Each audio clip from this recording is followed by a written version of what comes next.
Cutback for Vassilev and Lukic! A banger of a strike for Jovan Lukic's first MLS goal! It's fallen out to Westfield! Oh, wow!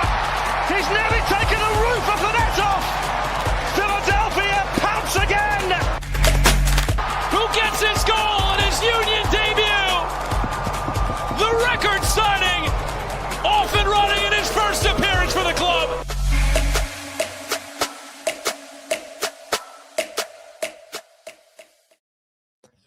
Hello and welcome to the Free Kick Podcast. My name is Todd, and I don't know about you guys, but it still does feel weird that the Philadelphia Union's 2025 season's come to an end, and here we are getting ready to talk about 2026 roster decisions. And yeah, I don't know.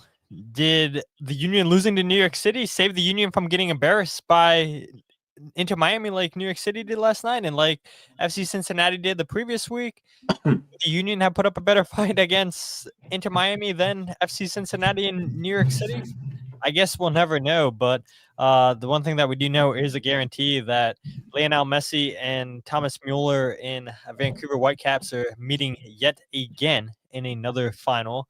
And I don't know if this is the matchup that MLS really would have won it. I think they would have preferred to have LAFC play Inter Miami, but to see Thomas Mueller be here, I think 3-4 months, and he's going to a final with Vancouver, not too shabby, right, Jose? Not too shabby at all. Thanks for having me, Todd. What a interesting game that was last night. Or I guess both of the games, which I guess we'll talk lately on. But that Inter Miami game, you got to give me some credit, and this is where maybe I pat my back for the first and only time this entire show. A gigantic W for me in rage baiting people on the Matt Freese thing. Absolutely caught all of the NYCFC fans with the tweet, noticing that those two very early goals, 20 through 24 minutes, I think it was, maybe 25. Matt Freese let a shot, albeit very powerful, in his near post, by him at the near post, realistically. And then a header from about 14 yards out, which is kind of unbelievable for someone of his stature and level. But it absolutely was top of the class rage bait, because I haven't checked. I muted it, but as of right now, I think it's probably sitting at like 400 likes and a lot of comments of NYCFC fans just wanting to kill me. And mind you, the same hyenas that were in the press room cheering with members of the team pretending to be press. Just saying. So really interesting to see the dichotomy of how we operate and as press members in Philadelphia versus other groups of press members. Yeah, absolutely. You had mentioned the amount of likes on that Matt Freese post and everything, and I'm not going to play the clip and everything, and I kind of feel bad showing this, but yeah, this tweet that I posted, I don't know if you listened to this clip, Jose. Hopefully it doesn't play the audio. But it was like Lewis Morgan explaining Gam and Tam to Adam Foster, and I just kept getting notification on my phone, and then I was like, you know what? This is what Jose feels like every time that he just makes a tweet. I was like, I'm turning my phone off. Like, I'm just getting way too many notifications. 1,300 likes, 93 retweets, 878 bookmarks, over 288,000 people view this. I'm like, this must be what it feels like to be Jose Nunez. And I was like, yeah, I'm turning off my phone. So I hope that never happens again. I mean, it is cool, I guess, in the moment, but I was like, dude, I just can't deal with my phone buzzing. I don't know how you do it, Jose, especially whenever you report news. I mean, I'm sure it's just nonstop. And then you get DMs too. So luckily for me, I didn't get any DMs, but yeah, my phone was getting overtime last night. Yeah, that was hysterical, because I can imagine that the majority of that had to come from overseas. I wish maybe there's it had to be, because I mean the American mind can that follows MLS can comprehend, but I can imagine that the European mind sort of, there's this funny GIF that I ran into, and I don't watch a lot of SpongeBob, but it was Squidward opens up his brain, brings out his brain, and grabs the eraser end of a pencil and removes all ridges from his brain, making it smooth, and puts it back on. I bet you that's exactly what Europeans felt like, and really anybody outside of the US felt like, trying to understand GAM, TAM, and all this nonsense that MLS deals with. So no, congrats to you on the banger. I did see that. It was a good episode, by the way. I don't know if you listened to the whole thing. I do not, man. I lived through a weekend, however long I was in Ireland and that part of Europe. That was enough. That was my fill for the year. I have such a hard time with that accent specifically, where with all due respect to any listeners of yours that are from that area of the world, I grow tired of that accent, and I get fatigued, honestly, genuinely fatigued trying to understand it. So I skip that podcast as a whole. I'll leave a link in the show description for you guys, because I'll do Ben Foster a solid. I'm sure he'll do the same thing for our podcast. So just two podcasters looking out for each other. But it was really interesting. I mean, yeah, they explain Tam and Gam, but they talk about Cavan Sullivan, Julian Hall of New York Red Bulls a little bit, which is so crazy to me. Like, I was thinking this. Congrats to MLS and the Philadelphia Union for hitting it out of the ballpark with the marketing of Cavan Sullivan, because the first thing that Ben Foster says is, yeah, how does it work for Cavan Sullivan? Wasn't he 14 when he made his debut in his first start at 15, and now he's 16? Is he training with the team full time? And MLS did such a good job marketing. Oh, here's a 14-year-old signing a homegrown deal with the Philadelphia Union, coming on to make his debut. I mean, you remember that night at Subaru Park, Jose, with more cameras than there normally are. I felt like there was probably 20 extra cameras getting all touches, all angles of Cavan Sullivan. Oh, here comes Cavan warming up. Oh, Cavan's about to come onto the field. I mean, what a crazy night that was when Cavan makes his debut. And now you still have people talking about, oh, that 14-year-old kid that made his debut. Like, MLS got exactly what they wanted out of Cavan Sullivan. Even if he doesn't play much more for the Philadelphia Union, Cavan gets people talking about MLS. If people know MLS, the first thing they think about is either Cavan Sullivan or Lionel Messi. So, yeah, the Cavan Sullivan marketing machine is definitely doing its job. Yeah, I haven't seen a cardboard cutout of his at Raising Cane's in Moynihan for some time now. Maybe they moved on. I also haven't seen his what was it, Aeropostale, whatever, however you say that brand, with his jeans. So it's been a little bit that I've seen that sort of, firsthand marketing, but anytime you tag along Manchester City with his name, it certainly pops up. So yeah, absolutely banger of marketing for the Union with Cavan Sullivan. But yeah, let's actually go ahead and talk about, we'll talk about it briefly, the two games last night. I did not watch Portland and San Diego and Vancouver. Did watch the Inter Miami and New York City game, and I don't think it's any surprise that New York City scored on a set piece, because Inter Miami's been god awful at defending set pieces this season. They had given up 15 coming into the match, 16 last night once New York City scores. But defensively, they looked in shambles. And if Matt Freese, and this is what your tweet said, Jose, seemed like Matt Freese saved the game of his life against Philadelphia. It seemed like that whole New York City team saved the game of their lives against Philadelphia. It seemed like that was their MLS Cup, defeating the Philadelphia Union at Subaru Park. And then the antics of Inter Miami maybe plays a factor into last night's game. Just the constant going up to the referee, complaining, so many yellow cards given, so many fouls blown. And I hate that. It felt like the game really didn't have a flow to it. There was too much start-stop, even though the game was 2-1 at half. But it didn't feel like a 2-1 game at halftime, in my opinion. And then Inter Miami just explodes in the second half of that game. But yeah, it was a strange game, in my opinion. I don't know if a 5-1 scoreline was justified. Matt Freese definitely didn't look great, that's for sure. New York City as a whole didn't look great, but can't take anything away from Allende, who's been on fire throughout these playoffs. I saw people complaining about Messi not having a great game, but it seemed like he was drawing the attention of 3-4 New York City players and really opening things up for the rest of his teammates. So yeah, Miami goes to a championship, goes to MLS Cup final, and will they finally win a trophy this season? And then on the flip side for Vancouver, I know I'm flipping. You know what's interesting about that whole thing, Jose, is Vancouver has made it to the final in every single competition they played in this season. It's pretty impressive. Yeah, that is pretty damn impressive. Now, Todd, now remind me, what was the quote from Bradley Cornell? Maybe you have it off the top of your head, but where he talks about momentum shifts, and then there's something like he spoke about how like momentum shifts can I forget the exact quote, but the reason I bring it up is because last night I had to look. Julian Fernandez subs in at the 60th minute, and I think shortly before, I think it was the 65th minute or so, he had a chance to tie it, or there was some sort of involvement in the 60th minute that they almost tied it to then open the floodgates. And I think that was one of those moments where should that NYCFC goal gone in and it been a 2-2 game, very different last 20 minutes in all phases of the game, defensively, offensively, and mentally as well.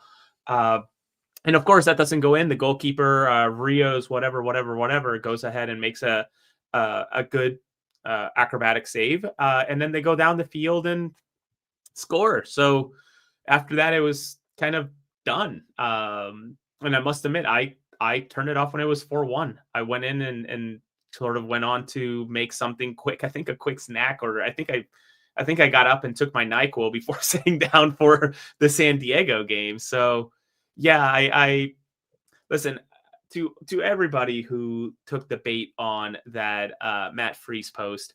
I was the first one. I was writing for the league when I gave him a ton of credit just 2 weeks ago, saying how his game against Philadelphia may as well have solidified his status as a starter for the USMNT for the World Cup. Come on, you can't take that bait that easily. Like, yeah, of course, like some shaky goals with that near post. I am a firm believer that if you're going to get beat, don't get beat at the near post. That's one sure side of the net that you can make sure you cover. And there was somebody on the comments that just sort of like, tell me you don't know ball without telling me you know ball. It's like, I don't know, man. I'm not a goalkeeper, but it's always been instructed to me that if a goalkeeper is going to save anything for you, it's got to be his near post. So for what it's worth. And then I don't know how you get beat from a 14-yard header. Honestly, it is. And Matt Freese is 6-something, right? Like he is pretty damn tall. So I don't know how that happened, but neither here nor there. It sort of feels like Messi is inevitable in this playoffs, right? Because I think he's on an incredible tear. I think it was Kalen Clark, which of course it was Kalen Clark, who had posted. That's her last name, right? Yeah, Kyle. Yeah, okay, Kyle. Kalen Clark is someone completely different.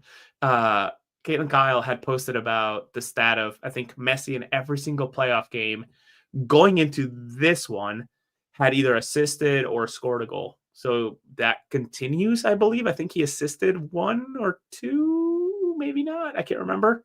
But even if he didn't score or assist this game, he still had an incredible game, and he draws so much attention that frees up the space for everybody else. So congratulations to Miami. They get to host it, which is really interesting. I know that's leading to some dissatisfied fans who suddenly are facing some incredible ticket prices. So best of luck to the OGs that were there before the Messi days, and that they're able to see their club hopefully lift I consider the Eastern Conference final a trophy, but not that big of a trophy. Hopefully they get to lift the big one that puts a star over their herons. Be careful what you say about Messi, Jose. Apparently Argentina is tuning in, so no Messi slander on this podcast. The fine folks down in Argentina will stop tuning into the podcast. But yeah, Messi did have an assist last night, but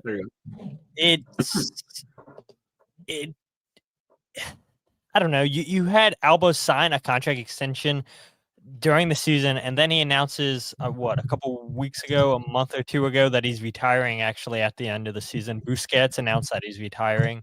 Who knows what's going to go on with Suarez? And this whole interesting thing is, too, credit to Javier Mascherano.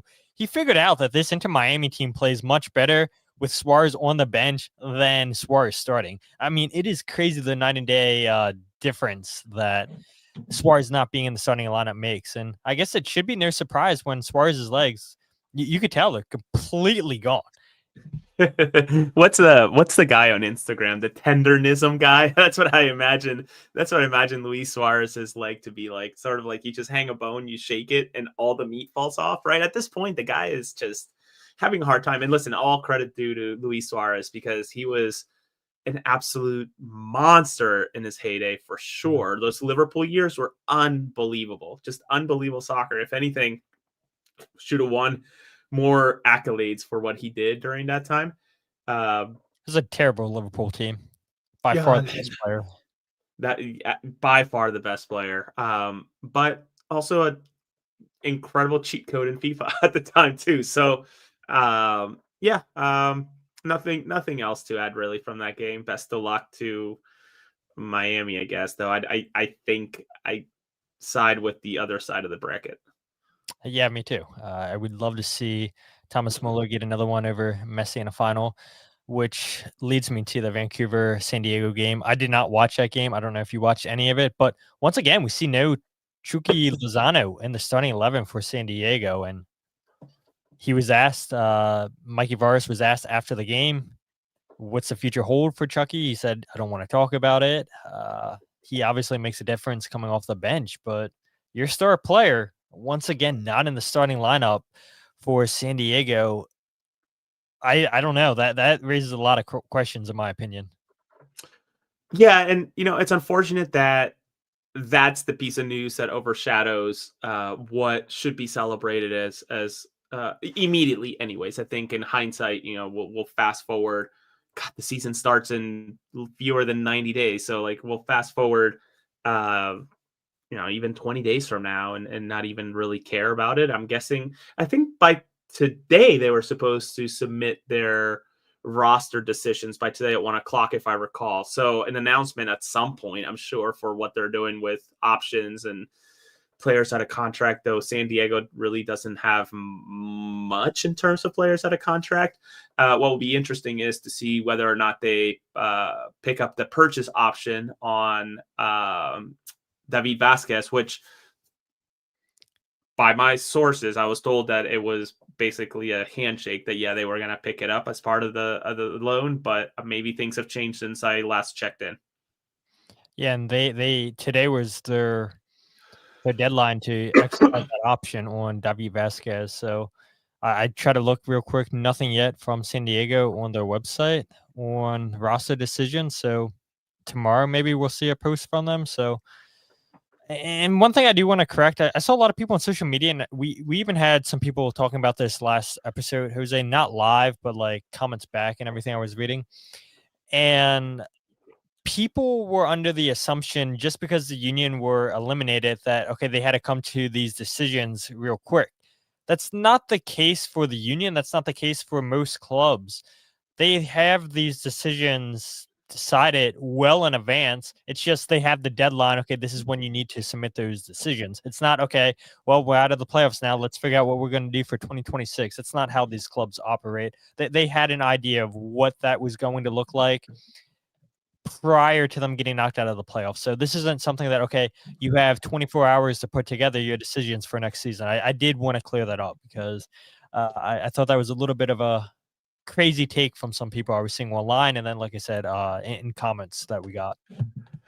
I must admit, though, I have heard, and not as of recent, but I have heard of clubs in the past literally waiting till that morning to inform some players, the morning of roster decisions in the past.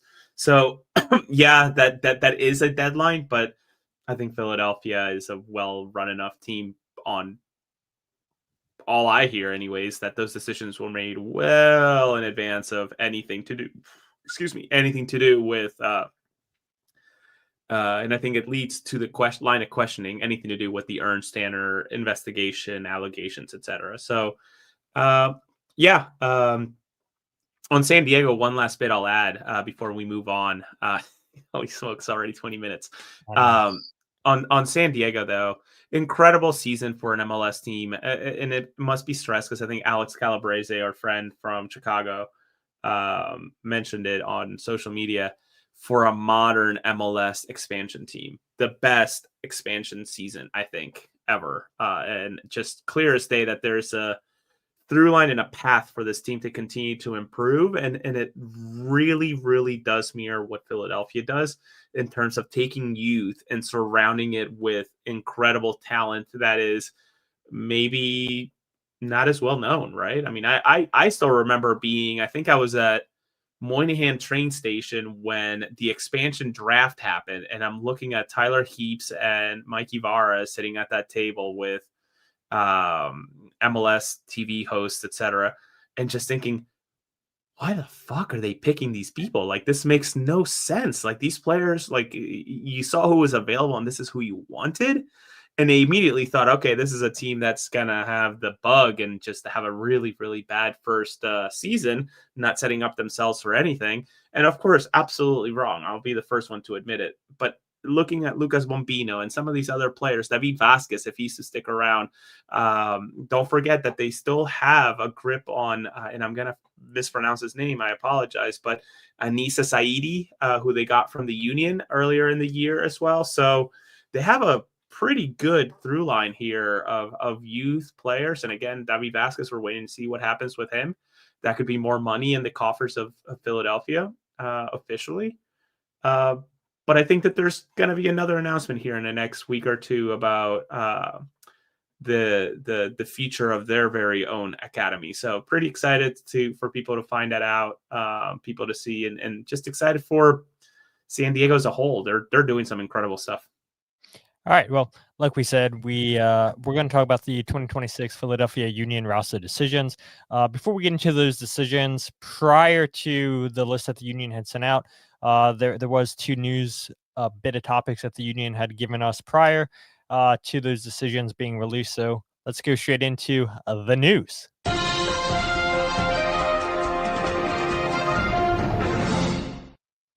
All right, so the first bit of news, I guess we can go ahead and talk about, Jose, is Philadelphia Union signing Indiana Vassilev to a contract extension, or a new contract, I should say, through 2028 with an option for 2029. And you and I were talking about, I think this was on Sunday or Saturday, we were talking about it. You had reported that Matt Real is on his way to Hartford, right, in USL.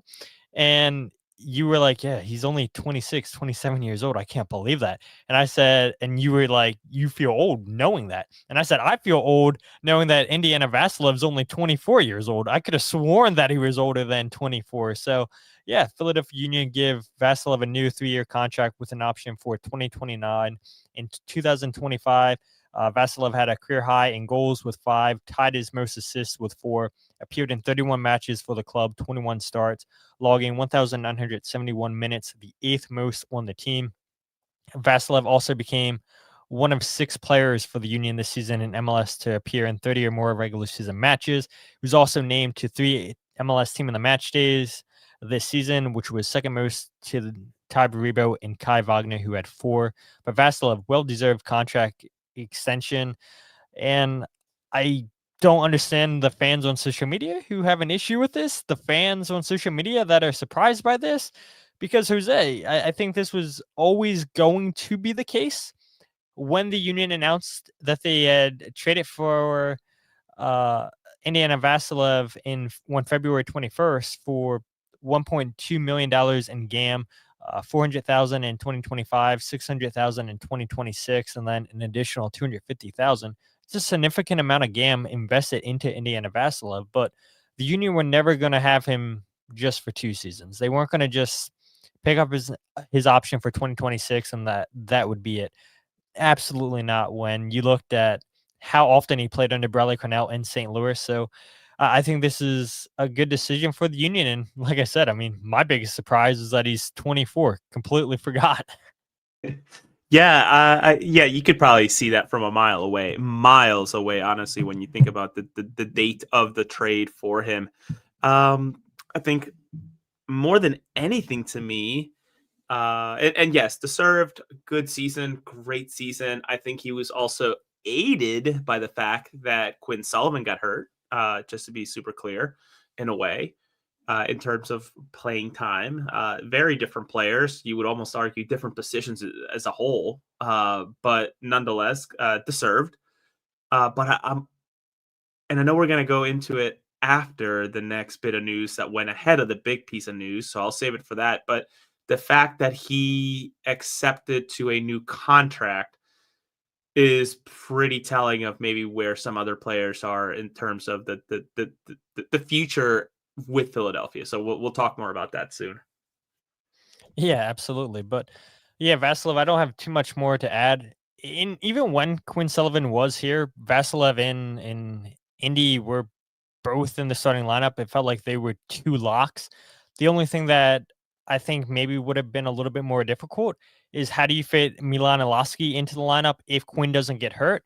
And Milan was always the right move for the Union to make. Don't take that as me saying, oh, the Union shouldn't have made this move. But with Quinn getting hurt, which nobody would have seen coming, it's a freak accident tearing his ACL. That move worked out even better for the Union, saying, okay, look, now we don't have to rush, go out and make a free agent signing, make a deal. We already have Milan Iloski. He'll fit right into the number 10 role next to Indiana Vassilev. Yeah, they still have Ben Bender, who didn't really feature. I thought maybe we would see him feature a little bit more. Cavan, I know, played a couple more minutes towards the end of the season as well.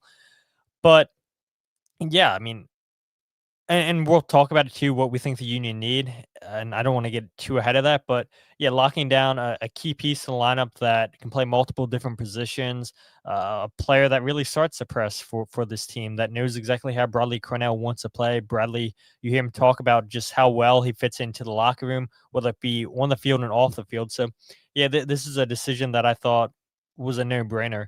But then the next big piece of news, and this is what you were mentioning, is Olwethu Makhanya getting both options picked up for 2026 and 2027. And I remember you had called me up and we discussed this, and you discussed this on It's Always Soccer in Philadelphia with Kevin Kincaid. Is okay, you get the 2026 option picked up and then the 2027.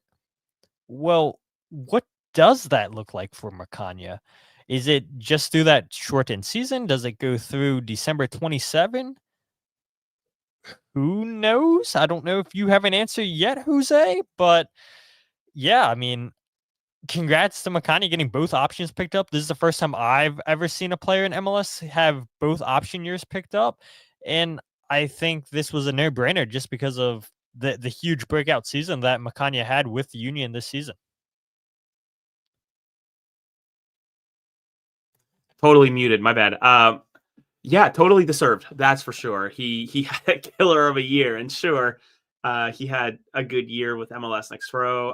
I didn't watch it as closely as some of our other friends at the one team we agree on, but of what I watched, especially leading into the playoffs, maybe the couple of weeks ahead of it, since the Philadelphia Union first team was already in Cancun after being eliminated in 2024.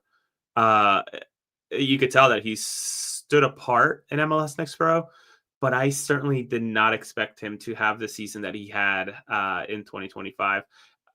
Notoriously, I am the first one to have criticized the amount of money he was making playing MLS Next Pro. I even did a quick apology video, hostage apology video with Mark Helkenberg in passing. So I think it's well deserved. But your question is apt. I don't know what it means. I would venture to guess that as it stands right now, these contracts are based on calendar years. So after that sprint season in 2027, is Olwethu Makhanya really a player for Philadelphia only through December, and then the rest of the 2027 real season, I say in air quotes, he's just a free agent?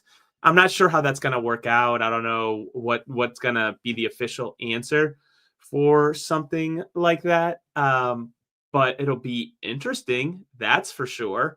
And much like you, Todd, I can't recall many. And please, if you're in the chat or listening after the fact and you can remember of whether it's Union or somewhere else across the league, a player getting multiple options in a contract picked up rather than one piecemealed, please let Todd know or at us on Twitter so we can see that. But my guess is that my guess is honestly that even if it is only through, December of 2027, I don't know that Olwethu sticks around past this 2026 season at the rate that he's at. I think it's a non-starter of a problem. I think he is well gone by then. I agree with you. I think now the big thing is trying to get him into the squad for South Africa at the World Cup. I think it's going to be tough, honestly, just because he hadn't been called up to any of the games prior. I don't know if I'm making this up, Jose. Maybe I'm reading into it a little bit, but that interview you had posted where Makhanya went on to the radio station in South Africa, and the host seemed like they admitted that they don't watch MLS games, and I do wonder how closely the South African Federation watches MLS games, because I think if you watch any of Makhanya's games, in my opinion, he was the Union's best defender and better than Jakob Glesnes, better than Kai Wagner. But it's Wagner and Jakob Glesnes both getting the honors for being up for Defender of the Year, not Makhanya. Makhanya, tremendous season. Jillian, who covers Union 2 with her husband, Kyle Olney, said, I didn't expect that season for him, but I'm also not surprised. And yeah, I mean, she's somebody that's probably seen, I would say, Makhanya the most out of everybody in the media, just with the amount of times that her and her husband were covering Union 2 and watching Neil and Olwethu leading the back line for Union 2. But yeah, I hope people in the Federation are watching Makhanya. I hope some of these games leading up to the World Cup, Makhanya could get called into that squad. I'm blanking on the name, the South African that Minnesota are finalizing a deal for, but maybe that puts more eyeballs on Makhanya, because if I'm not mistaken, this center back that Minnesota just signed or about to sign has been a feature in that South African team. So I would imagine coming over to MLS, he'll still get called up. Maybe that puts more eyeballs on Makhanya. Hopefully Makhanya could get called up and then get called up to the World Cup squad. And if he gets called up, if he starts, and I know this is a lot of big ifs, maybe it's possible, Jose, that he leaves in the summertime of 2026. We know what World Cups can do for players. Yeah, no, for sure. Well, we also know what it can't do for players, as you think of Olivier Mbaizo, though he didn't feature when he went with Cameroon, if I recall. It's for Chicago, not Minnesota, just to save you from the comments. Thank you. And I don't know that I'm pronouncing his name correctly. I'm guessing the M is silent. It's Bikazelli Bukazi, but there's an M at the start of both of them. From the Orlando Pirates, allegedly making a move to Chicago. So yet to be finalized, but it seems like he's going there. And yeah, I believe he has featured for the first team. Certainly made the most recent preliminary squad, which is already a step ahead of Makhanya. So yeah, I don't know, man. What gives? I don't. And I recall that radio interview that I ran into thanks to the algorithm, where it really did paint the picture that folks in South Africa have no idea what MLS is.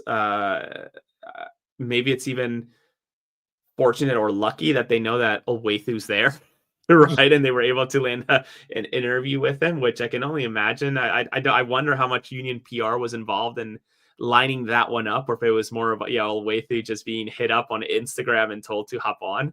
But nonetheless, yeah, I wish he gets a shot. I really do hope he gets a shot to represent his country. It was quite obvious from the stories there that the country's quite, he's quite fond of his home nation, and even the small gestures that Bradley Cornell was making to make him feel at home, like he was back in Africa at such a young age, being in the U.S. for as long as he has, go a long way. So yeah, we'll see what happens with him. But World Cup or no World Cup, I still don't see a world where he steps on the field in the sprint season of 2027. Never mind the last bit of his contract if it was to be a calendar year through December 2027. I agree. Thank you for that save, by the way. Thank you. The too many damn Midwest teams, too many damn teams in MLS. 30. Nah, we love it. We love it. More teams. Come on, Don. More teams. We want it to go up to 34. More cities to travel to. But let's go ahead and talk about these 2026 Philadelphia Union roster decisions. Yeah, we hit on a couple of them already, but I think, man, I mean, there's so many ways, Jose, we could take this. And I guess where I would want to go is just going off the fact, what I made the thumbnail for the video is the Union declining options on Chris Donovan, Isaiah LaFleur, Nick Periano, and Oliver Zemla. And none of those players getting their options decline is surprising to me. I don't think there's anything about those four guys that's surprising to you. But maybe you're surprised me. Maybe you're surprised that one of those guys aren't coming back next season. Not surprised. Oliver Semla, as I had heard, again, this is through sources, and take it or leave it.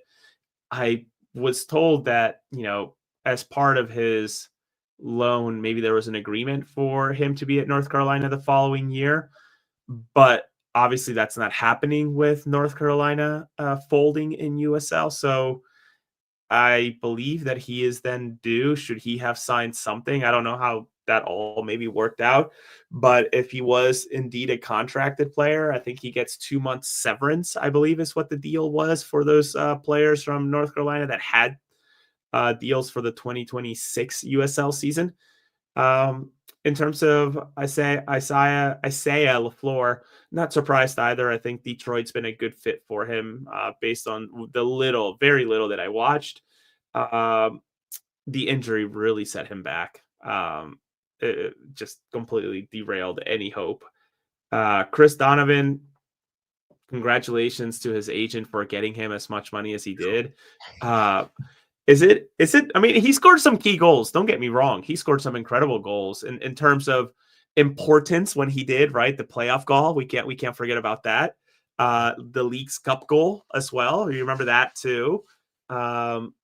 But I think what he will be most remembered for is being an MLS Next Pro killer.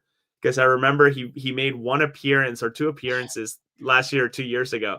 And one of them was against Atlanta. I think he scored 4 goals that game, and it was his first and only game that season, or second and only game that season. But also Fabrizio Romano tweeting about him. That's just impeccable Union lore for the textbooks in 30, 40 years of MLS Philadelphia Union history. That's forever going to be up there that I lived through it. That's incredible. Yeah, so incredible to get Fabrizio Romano announcing a contract extension for Chris Donovan, a Philadelphia Union fringe player. Insane. And it was against Atlanta United 2 in 2024, had 2 goals and a 5-0 there you go. over Atlanta. But yeah, Todd, good. Give me. I do want to comment on Nick Periano. I think he's an interesting player. I really do think he's an interesting player. That out of all 3 or 4 of these, Isaiah probably has a team based on his performances with Detroit. They obviously went on and beat Louisville, actually, who I think I had predicted to win the entire USL playoffs. Oliver Semla, who I think will find a footing somewhere. Chris Donovan, I'm really intrigued to see where he lands. But Nick Periano is one of those players where I think he is so sound when it comes to ability on the ball in terms of passing long balls. Mentally, I think he's very smart. Saw a lot of that with our friend Mark Kelkenberg when he was showing me clips of him when he was at Ocean City. Certainly when he was with Duke. Yeah. That I wonder what the interest is for him, whether it's USL, I'm not sure, but certainly I would wager that there's MLS Next Pro teams that are interested in him that maybe need a a player that makes everybody better rather than be the better player than everybody else. Yeah, I would imagine MLS Next Pro teams are definitely interested in him. I mean, looking at his time with Union 2, 58 appearances, 5 goals, 4 assists, and over 4,400 minutes played. And the thing about Nick is he's a player that never really played in the position that he excelled in with Duke as that number 10. Played primarily as a defensive midfielder with Union 2, played as a right back, if I'm not mistaken. And I think if Nick can get into a team that will play to his abilities, will play him further up in the attack where he can thrive and open teams up, I think, yeah, maybe we can see a different Nick Periano that we didn't get to see with Union 2. And to his credit, I've talked to him a couple times, interviewed him once last season when the Union 2 made that run. Really smart kid, really great answers, and seems like he has a great head on his shoulder. But there's a guy who, I mentioned it, had to play out of position because of injuries, because of maybe not having, on paper at least, as deep as a roster as Union 2 had last year. And I know that's crazy to say, seeing that Union 2 got more points this season. But yeah, Nick did whatever the team was asked and played in multiple positions where he's just not used to it. So I do wonder if a team picks him up, will and I would imagine a team picks him up, but the question is where. Will they play him more in that attacking midfielder role and not so much as a defensive midfielder or as a right back? But knowing that he can play in multiple positions, I think maybe he does open up his market a little bit, saying, hey, look, here's a player that's versatile. Here's a player that came through a great academy in Philadelphia, a player who played in a really sound Duke team in the ACC. He's a guy who, okay, maybe doesn't have a ton of experience at the highest level professionally, but he does have experience. And so I do believe there will be a market for Nick. And it is unfortunate. I know I saw some Union fans saying that they want to see him play with the first team. Some Union fans upset that he's not coming back. But yeah, it's unfortunate. And when you have so many midfielders on the team, it's kind of hard to break through out of that group. Going to Chris Donovan, yeah, the goal against New England, you talked about it. I don't need to talk about that. And he scored 5 goals for the Union in 77 appearances, 1 assist, and 1,861 appearances in 4 seasons with the club. And yeah, I remember when the Union had got him from Columbus, if I'm not mistaken, Jose. I think Columbus Crew had his rights, and then they never gave him a contract. So then he signed a deal with Union 2, and then eventually got a first team contract because he was playing so well with Union 2, and just never was able to find that stride with the first team like he did with Union 2. And again, you and I have talked about it so many times on the show. The step up from MLS Next Pro to MLS is a huge difference, and it's as big of a difference too with USL Championship to MLS. It's a pretty big gap when you look at those two leagues compared to the highest division here in America. But Chris Donovan always come on and press and gave his all. But as a striker, you want goals. And again, it's what the Union fans always complain about Mikael Uhre. Oh, he's not scoring enough goals compared to what the Union are paying him. But I think at least the thing with Uhre was he was getting himself in those positions to score. He was a lot more clinical than Chris Donovan. We saw a lot more assists this season from Uhre as well. 7 assists, career high for him with the Union. But yeah, I mean, I'll be curious to see where Chris Donovan winds up. MLS Next Pro, maybe? USL League One? USL Championship? Potentially. I wouldn't imagine his career's over. I'm sure there's going to be a team someplace out there that takes advantage of him. And then Oliver Zemla, this is the one where I was confused by his signing back in 2024. I know from sources that the Union pushed really hard for John McCarthy. I know you have heard the same thing too, Jose. It wasn't meant to be. Signs with LA Galaxy, and then the Union kind of scramble out there and sign Zemla, who I believe the year prior with Louisville led the league in clean sheets. But yeah, he just looked way out of his depth anytime that he stepped on the field for the Union, whether it was coming off the bench because Andre Blake was injured or whether it was making starts. And yeah, it's always unfortunate when you're wasting an international roster slot on a goalkeeper. So that is a positive that the Union do get that slot back next season now that Zemlin won't be taking that up. But yeah, it just never really worked out for him, and still only 27 years old. So again, I would imagine that he'll still get offers someplace. I wouldn't think in MLS, USL Championship potentially. He has the experience, like I mentioned, with Louisville, with North Carolina. I think he kept 5 clean sheets in his short time there. So yeah, I wouldn't be surprised to see Oliver wind up back in the USL Championship.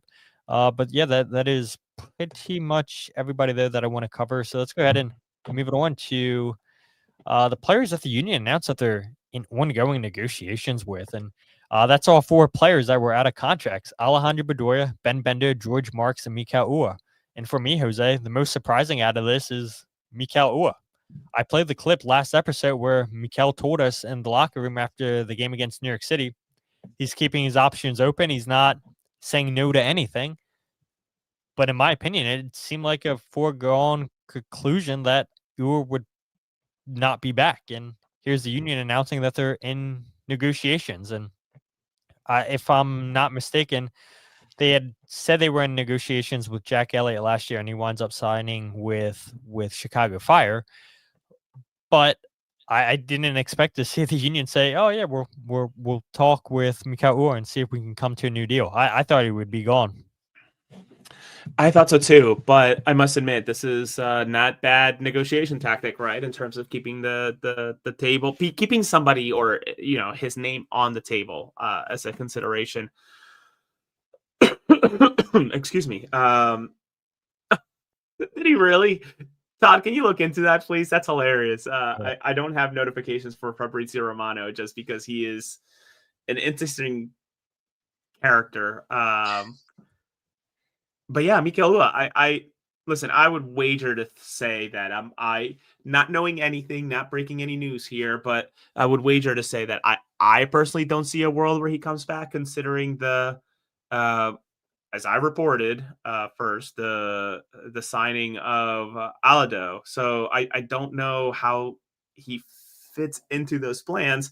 And the reality is that he's gonna want similar money to what he's making now, I would think, right? And I bet you that there are plenty of MLS teams that would be more than happy to give him that money. And I feel like he's in a spot in his career where he could be a perfect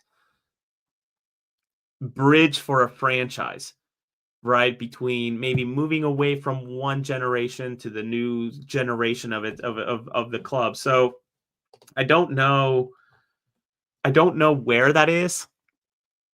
Maybe in a way, maybe a Sporting Kansas City makes sense in terms of like still rebuilding for something from nothing. I know they just got the Ray dude who was at St. Louis for a while. DC United makes sense, especially with Benteke being a free agent.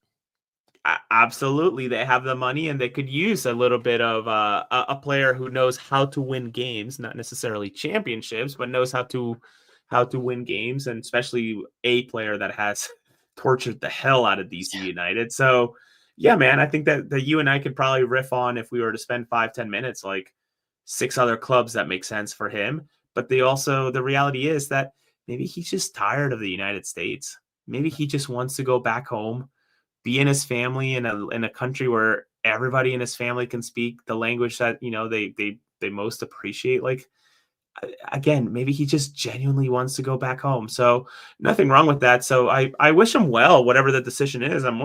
I'd be glad to see him at press conferences or games in the future, but I also not too concerned if he was to go away. I don't know that Philadelphia gets that much worse either, considering what they're bringing in and the reality of how good they've been at hitting on these players that they're bringing in as of late. All right, so here's the tweet from Fabrizio that Evan was talking about. The player is Brian Vera. Brian Vera. I believe that he's a defender. I know that. I had him in FIFA a couple years ago. He had some special card, and I packed him, and I was like, "What? A Real Salt Lake player?" I believe he's a left back. I want to say plays center back as well. But yeah, going from Real Salt Lake to Montreal for $1.5 million plus add-ons, Romano is reporting. I bet you Real Salt Lake just got a gigantic spike in Google searches through Google Analytics. Like, there's no way, because it's just hilarious because the just how weird this is. Because listen, Todd, we can still see your feed, by the way. Yeah.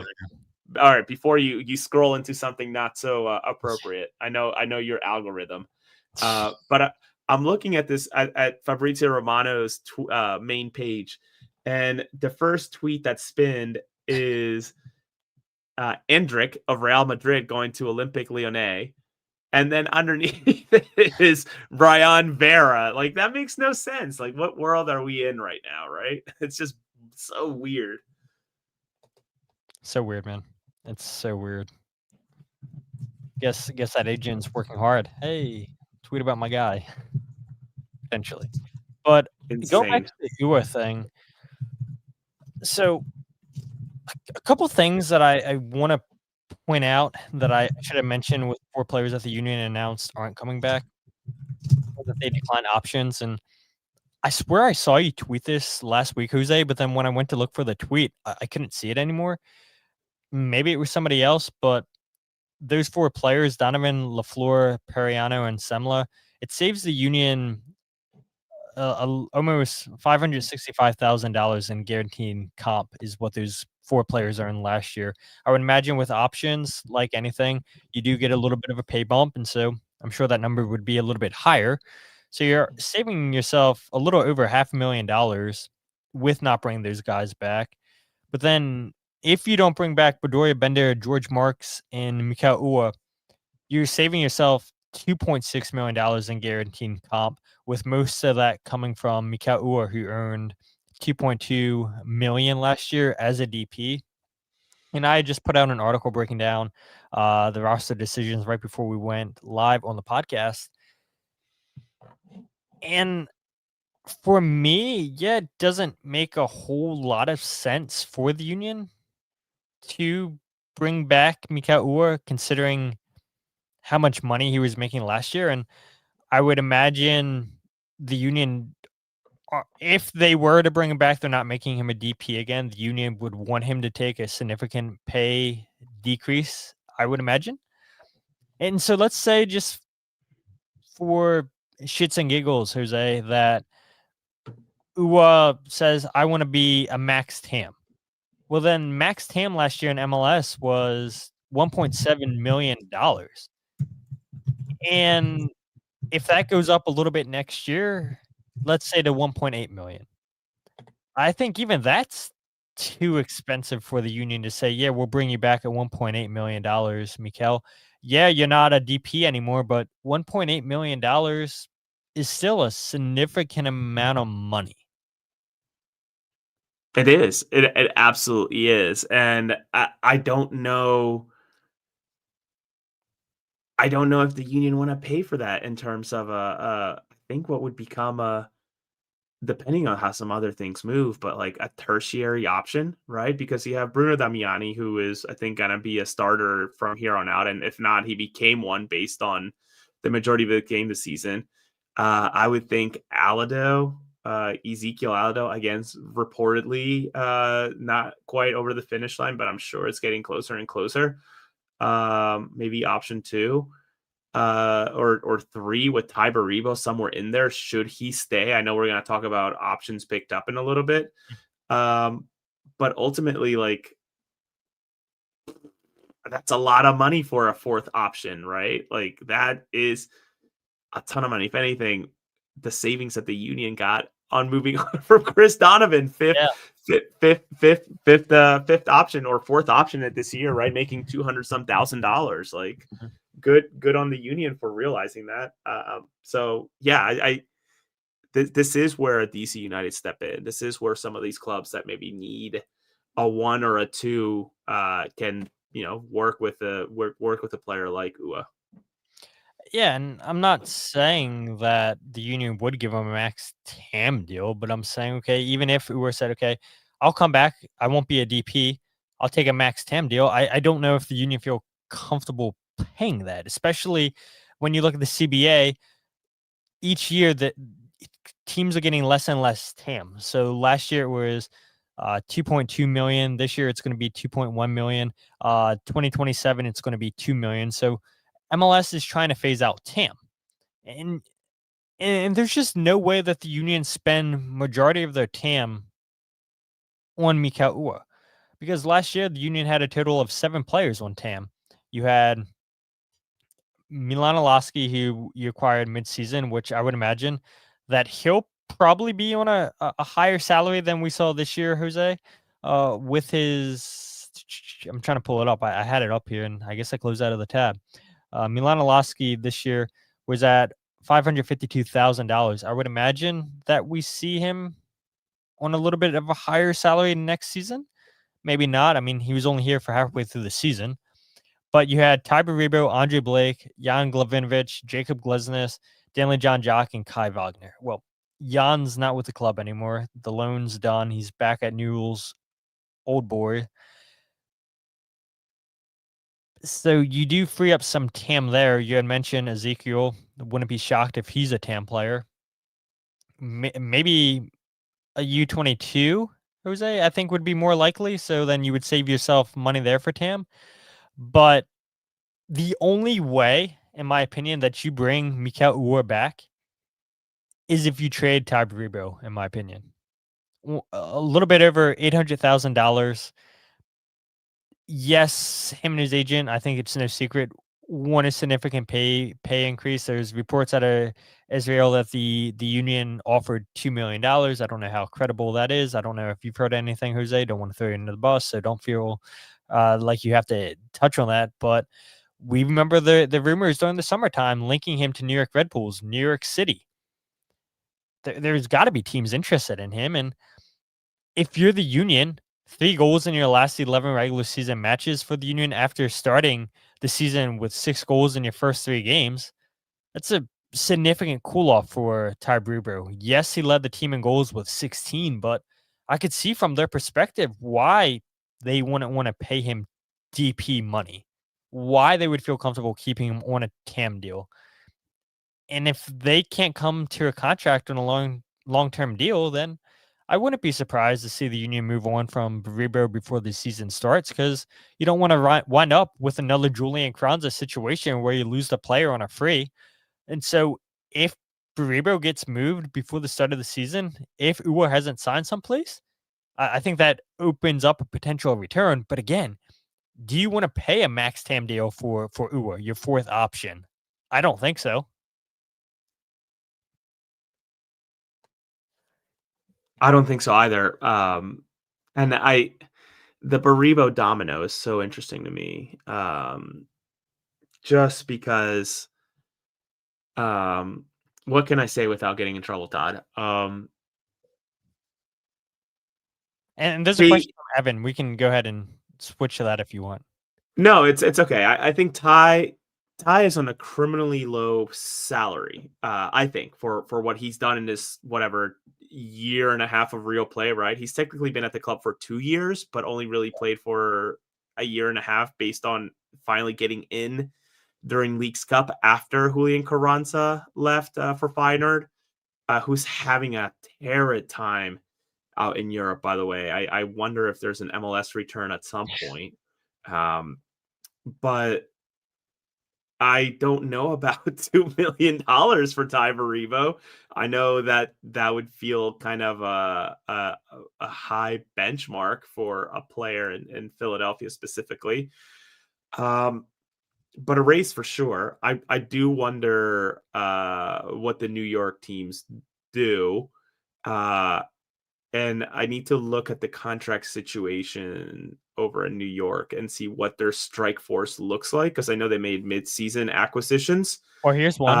Martinez is going to be done, I would imagine, for the most of the season with that torn ACL. So there's an option. There is an option there, yeah, for sure. You go ahead. Do you go ahead? I wonder, do they go ahead and put him for the injury list the entire season, or do they? Because I don't know. You rush them to make it to playoffs. That would seem kind of that would seem kind of hard on that type of injury to suddenly say, yeah, come on, like you're gonna get acquainted with the league once again over the last month or two of the season and then go into the playoffs. That seems kind of insane to me to put a player in that situation. But yeah, that's an interesting development over the past couple of weeks for sure. So we'll see where Ty Barivo ends up, whether it's back in Philadelphia and just plays out the rest of his contract, or to use a basketball term, maybe there's a sign and trade deal here, per se, of like, signing a deal and trading or whatever, trading, and he signs a long deal out somewhere else, because there is the cash for trade mechanism now in MLS. It's far easier for teams to bring players on as well as selling them on. I think of Lucho, who went from Cincinnati to Dallas and then out of Dallas just about immediately halfway through the season, 3/4 through the season. So really, really fun ahead for the player and certainly the teams. Yeah, and here's something I'm sure that Ty's agent saying is looking at his numbers. Every 107 minutes, he's scoring a goal or getting an assist, which isn't bad. 67 appearances with the Union, 35 goals, 6 assists, and a little bit over 4,400 minutes. So a goal. I would make that. I would make that 34 appearances, Todd, because remember his debut for Philadelphia was 2 minutes long. Yeah, it's true. It's true. So yeah, try to inflate those numbers a little bit more. We know one player that's good at pulling up stats and whatnot, Alejandro Bedoya. Got him another contract. So you want to look at the numbers, just hit up Bedoya. He'll help you just really market yourself very, very well. But all kidding aside, I mean, we know Bedoya's a smart business guy. But yeah, I mean, Bedoya, he represents himself, right? Didn't he say that last year? I'm pretty sure Bedoya represented himself, but hired data people to help him. I recall. Yeah, I'm for pretty some sure reason that's data people help him. Yeah, I feel like that was the line that he was trotting, and deservedly so. Alejandro, if you're watching, my guess is somehow this shit gets filtered out to you just because you're active on social media. But YMU Management is his listed agency on Transfer Market. I don't know. For some reason I feel like he was representing himself, but hired data people to help him out. Either way, he's a savvy ass dude. I think. Whatever he does, I do wonder, and this is maybe like the same tune, different year, but like, I wonder when enough is enough, right? Like, has he had his fix? And I think as cool as it is for Omar Gonzalez out in Chicago to go from player to player coach with their MLS Next Pro, I kind of want Bedoya to not do that. I kind of want Bedoya to just, like, congratulations, man. Great career. Because I really do see MLS Next Pro as a U23 league. Like, there's no need for a Bedoya or an Omar Gonzalez to be trotting around the field. Like, there's really no need for that whatsoever. So that probably more than you were bargaining for in terms of how I feel about MLS Next Pro and Bedoya, but that's where I am. I respect the hell out of him. Believe me, he would call me out in a minute. I guarantee it. Anybody. I mean, yeah, absolutely. Everybody. I all respect to him. I mean, I don't know if this would get me in trouble with doing things in the media, but I do definitely feel a bias towards Bedoya because I remember just growing up, he was my favorite national team player with the U.S. Dude was maybe not statistically the most appealing, but I just loved how much that he grinded on the field. He took no shit from anybody. And so that's kind of the type of player that I was on the field too. Yeah, didn't get a ton of goals or assists, but yeah, I mean, leaving all that on the field and just playing for the badge on your shirt and having those crunching tackles and just doing whatever you can to help your team win.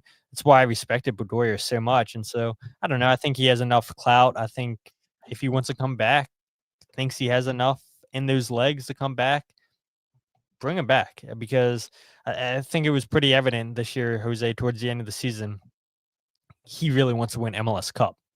He wanted it badly. Like, he was happy telling us that he won another Supporter Shield, but he really wants the cup. And if he feels like he still has it in the tank, I'd bring him back. But then again, I just told you I have a soft spot for Bedoya just because what he's done with the national team. So maybe people don't want to take my opinion. Maybe a little bit too biased. But yeah, that's pretty much on the players that the Union are negotiating with. Marks and Bender, yeah, I'm fine with it. Depth pieces, because let's not forget, Jose, Union back in CCC next year. I would imagine the Union will be in League's Cup. I'm sure MLS will probably follow a similar format that League's Cup was this season, where not every team in MLS or Liga MX competed in a League's Cup. I would imagine we see something similar. US Open Cup, who knows what happens with that. But again, if you follow what MLS did this year, where half your teams played in US Open Cup, the other half played in League's Cup, there's no way the Union play in both. But you are going to have 3 competitions this season. You're going to need a big squad. And so what do you think are positions of need for the Union in 2026? Jose, real quick, the players that are under contract, because we don't need to talk about these guys coming back. It's everybody we haven't mentioned so far. Marcus Anderson, Andre Blake, Jesus Bueno, Damiani, Eddie Davis, Jakob Glesnes, Iloski, DJJ, Lukic, Makhanya, Mbaizo, Olivas, Olney, Pierre, Rafanello, Rick, Cavan, and Quinn Sullivan, Indiana Vassilev, David Vazquez. We'll see if that buy option gets picked up by San Diego. Again, November 30th was the deadline for that. Kai Wagner and Frankie Westfield. And then you also have Baribo and Harriel coming back. So 24 players under contract for 2026. You're talking to 4 more, which if you were to bring all those guys back, now your roster's at 28. Whenever Ezekiel gets done, that puts it at 29. What else would you do, Jose? I think I would like I think Philadelphia would like, I should say, an attacking mid of some sort. I think some creativity. Ensure they're not they've shown moments. I mentioned this with Kevin Kincaid. They've shown moments where they play some incredible Joga Bonito style soccer for sure, stringing passes together and breaking down teams, etc. But more often than not, they're being very direct. And I think if anything, the New York City game to end the season showed why they need somebody to help unlock, low blocks or teams that sit back and are not afraid. They're not afraid to be back and or afraid to be in possession. So I think that's one of the pieces. I also wonder if there's room for growth at the center defensive mid. Sure, Danley and Jovan have that lined up, but I wonder about Danley's future with Philadelphia. Not immediately, but certainly not far off of it. But who's the next best option, right? Jesus Bueno and Ben Bender, maybe. That doesn't make me feel very good. If I'm Philadelphia, potentially, unless I'm missing other players on the roster off the top of your head. But I would say those are the 2 main positions. Though I am really intrigued what they do with George Marks, because I think there's a clear number 2 for Philadelphia. I just wonder what's a number 3 from here on out. Yeah, I think you bring back Marks. I do. It's not going to cost you a lot. Has experience with Charlotte. It's going to be cheap. Why not? And no more international roster slots on goalkeepers, please. He did a ton, and I mean a ton of community service and PR work in his time with the Union. Again, it was such a condensed period, but I know he was out there picking up trash near Subaru Park. I'm fairly certain that he helped out with the peanut butter and jellies. I think he helped out with the equipment drive. So all that to say that he seems to be invested in the communities that he's at. I'm pretty sure he did a hospital visit too, to Nemours, I believe is how you say it. So again, super involved in the community. So, yeah, I don't see why not. It's just, is he comfortable being a number 3, potentially a number 1 for MLS Next Pro? What about this question from Evan? Says, would you guys do another loan for Jan for a smaller fee than this year? I feel like you never really got a good shot. Now, I may have a little bit of a bias because of the South American side of things, and honestly, from what I was told and what I watched at the St. Louis game, which he played with that tear Mhm. through it. Adrenaline's a heck of a thing, I guess. And even the preseason match where he went on to get injured too, he looked good. I mean, he's a very aggressive defender, center back that just shows some range and passing too. So Todd, I want you to bring up that comment by Chris at some point. Um, wonder what the feeling is because Todd, we can count. We're actually out of fingers on how many times the press asked Bradley Carnell about Jan's status, and we were told it was progressing. And I don't think it ever really did, like it was sort of just the wheel in the mud. So I wonder where he is mentally and where he is in his injury. I don't know that he's actually playing anywhere. Yeah, I do wonder that too. And I don't know any player that's coming out of Argentina, a young player coming out of Argentina that's, correct me if I'm wrong, he was linked with a team in Brazil before the Union got the deal done. I forget what team it was. Corinthians doesn't sound right. Botafogo, maybe. I forget what the team was in Brazil. But I remember there was reports that there was a Yeah. team in Brazil that wanted to get the deal done. The Union were able to get it over the line. And whenever you have teams in Brazil top teams in Brazil that are looking at players and a team in MLS can get the deal done over them, I think that tells you everything you need to know about how highly thought of that player is, how high their talent level is. And so I think if he's recovering well, you can agree to a smaller deal, then why not? I would take him back. I mean, you absolutely do need another center back. We'll see. I would imagine Neil Pierre, after winning Defender of the Year in MLS Next Pro, which again, it's MLS Next Pro. Don't want to take anything away from that award, but again, it is new MLS. We'll see what he looks like coming into preseason. I would imagine he'll get opportunities next year. We saw him make his debut against Vancouver, but yeah, I think attacking midfielder and center back is where I would focus. You probably need a left back too because of no more Isaiah LaFleur, but again, you can play Nathan Harriel there. It seems like Harriel can slot in anywhere on the back line or as an attacking midfielder as well, as we saw a couple times this season, as well with Frankie. But Chris's question here or comment was, too much international duties across the whole roster. Fatigue, injury risk, roster depletion. Depletion. Thank you. Got to reduce that.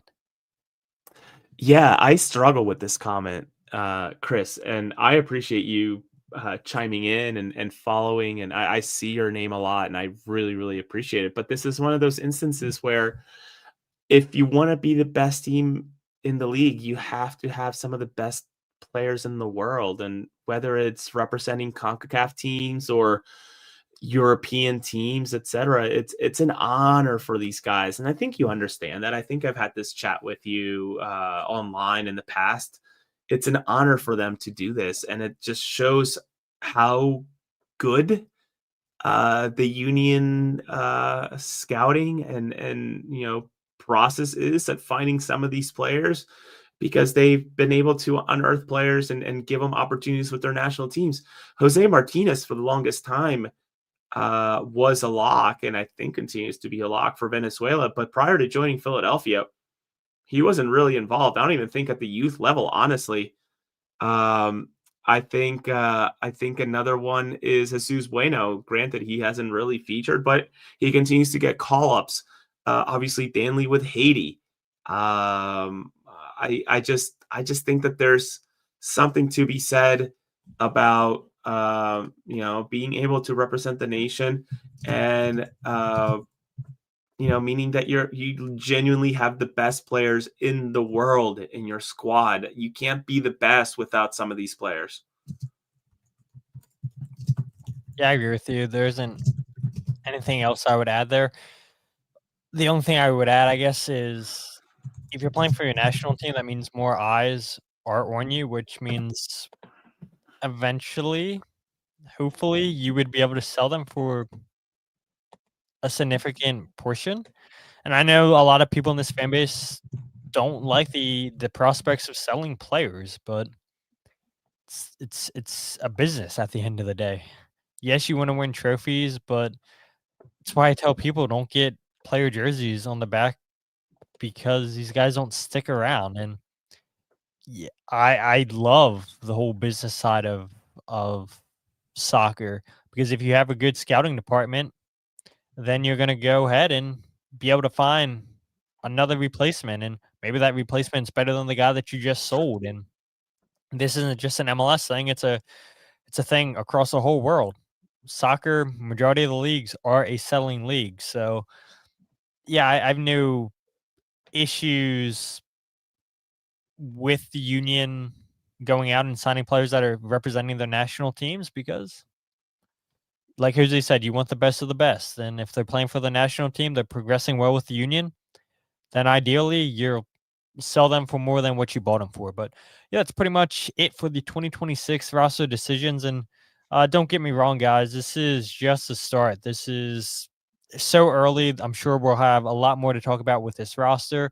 Like we said, maybe there's some deals. Maybe the union sells some guys, trade some guys. We saw a couple deals last year within MLS with Jack McGlynn and Daniel Gazdag. And so with that mechanism where you can get straight up cash, not not GAM, I wouldn't be surprised if we keep seeing more and more teams take advantage of that mechanism. But Jose, anything else you want to add here with an hour 16 into the podcast? I think the only thing I want to add that I don't think we mentioned is I was surprised to not see Nate Harriel get a contract extension, which makes me wonder a little bit about where he stands amongst the staff. I think he's probably a great guy. Don't get me wrong, but it's just I'm wondering what's taking if there's a plan of giving him a contract extension, right? Because they picked up the option for this year. Mm-hmm. I still think he has 2027 as part of his option. 2026 last. Just 2026. Yep. So I'm just surprised that there's not a contract extension or something.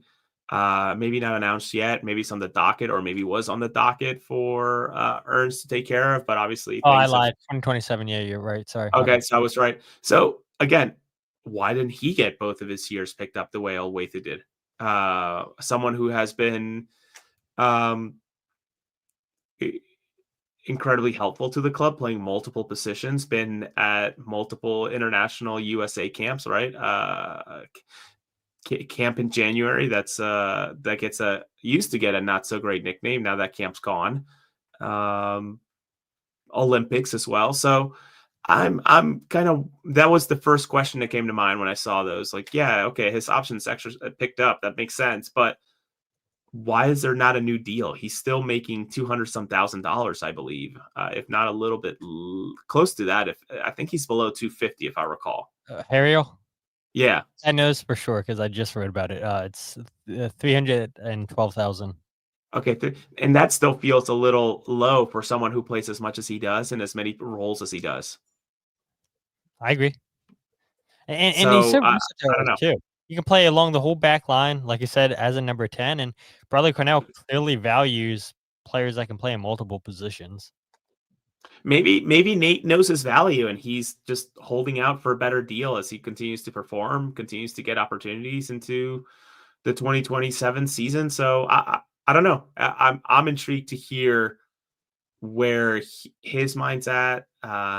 My guess is, honestly, with my luck, I have something going on Tuesday, that the end of season press conference will be on Tuesday, right at the time I'm supposed to be on a Zoom call with somebody very important. So I just have a slew of questions for this group, and I'm most intrigued, Todd, on who's going to be at the table with Bradley Cornell. Yeah, it's the $1 million question, which we got to find out when the State of the League addresses from Don Garber. I'm sure Don Is it? Garber's going to take a million questions about Ernst Tanner. I think it's the day of MLS Cup. I think it was last year, the day before the day of it, because I remember 2 years ago. So tomorrow's the anniversary of my brother's passing, but I remember being in North Carolina for his funeral. And the day of the final was also, I believe, the same day that they had because that was LAFC against Columbus. I'm pretty sure that he had the press conference and immediately walked out to go to the stadium. Or he was in the stadium already and walked to a different place in the stadium. Trying to Google it, not going so well, but it doesn't matter. I mean, again, I'm sure there's going to be people asking Don Garber about Ernst Tanner, where that investigation stands, and maybe Don comes out and gives an update without anybody asking a question, because he's got to know that it's a hot topic right now for the league. And so, yeah, we'll see, I guess, whenever we get an update on where the investigation with MLS is with Ernst Tanner. But Jose, as always, where can people follow you on social media? Thank you, at Jose R. Nunes 91. Nothing really that I'm working on. I think this is the portion where I get to pimp out my work a little bit. Intrigued to see where I stand with the league. I had a great first year writing for them. I think I did okay. Excited to see if they want to bring me back. And Philly Voice, I'm intrigued to see what they want to do next season, whether it's full-time coverage or meaning full-time every single game, or just select pieces here and there. But incredibly thankful again for everybody who watches, reads, and supports my work, our work specifically, and across our friends who also do this independently. Absolutely. And if you guys aren't following the podcast on Twitter, Instagram, or Facebook, follow at Free Kick Pod. We reach your podcast, The Free Kick. Check out the YouTube channel, youtube.com/Free Kick Pod. Live every single podcast on YouTube. Also check out the goals breakdown video. We'll have the New York City video coming out here soon, which I would imagine not a lot of you guys are probably going to want to see that, since you guys know the ending of that game. But you guys can check out my writing, the podcast, and goals breakdown video all in one place, thefreekick.substack.com, if you guys don't want to go to separate sites. And the last thing that I would plug is I had a blast going to College Park with Jillian and Kyle Olney, watching the University of Maryland defeat UConn, Andre Blake's alma mater. Beat down by the Terps 3-0, 2 red cards in that game. Insane. Head coach and their striker, UConn striker, got sent off in that game. Wild stuff. And I was hoping that there would be a matchup between Henry Bernstein, former Union Academy player, and Zach Bohane. But yeah, Stanford has just lost to Washington. So now we'll see Washington come to College Park either on Friday or Saturday. That was a great game earlier in the season, 3-2 Maryland win. So yeah, lots going on in college soccer. If you guys haven't watched any college soccer, well, yeah, go ahead and watch. Into the quarterfinals now. Saw that Duke lost to Akron today, 2-0. Notre Dame lost to Akron. Akron beat Duke, and then St. Louis beat Bryant, and so it's going to be St. Louis, Akron. Oh, actually, we do have the dates here. I think. 12-6. Let's go. Yeah, 12-6. Is that a Saturday? Jose, do you know? Is that a Saturday? I feel like that's a Saturday. 12-6, 12-6. Yeah, it's a Saturday. Let's go. So Maryland, Washington, 12-6 at College Park, 1 p.m. Let's go. If you guys are in the area, get down to College Park.